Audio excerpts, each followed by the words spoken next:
વેરાવળના કૃષ્ણનગર વિસ્તારમાં નવનિર્મિત શ્રી રામ મંદિરના જીર્ણોદ્ધાર બાદ ચૈત્ર સુદ એકમના મંગલમય અવસરે ધાર્મિક ઉત્સાહ સાથે વિવિધ કાર્યક્રમોનું આયોજન કરવામાં આવ્યું હતું.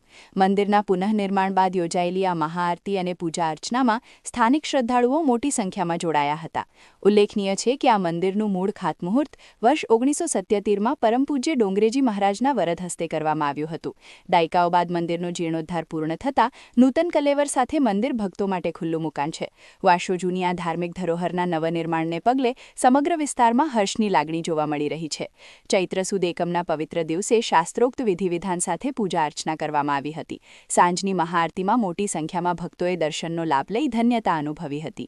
આ શુભ અવસર પર ગીર સોમનાથ જિલ્લા કલેક્ટર શ્રી એનવી ઉપાધ્યાય, અખિલ ગુજરાત માછીમાર મહામંડળના પ્રમુખ શ્રી કિશોરભાઈ કુહાડા, ખારવા સમાજના પટેલ શ્રી જીતુભાઈ કુહાડા, વેરાવળ સિટી પીઆઈ શ્રી ગઢવી, ભાજપના પૂર્વ ઉપપ્રમુખ ધનસુભાઈ કુહાડા, તમામ ન્યાય સમાજના આગેવાનો તથા જિલ્લાના અધિકારીઓ ઉપસ્થિત રહ્યા હોવાનું યાદીમાં જણાવેલ છે. અહેવાલ વીઆઈ જેકાણી, ચીફ એડિટર, રાજવંશ ન્યૂઝ.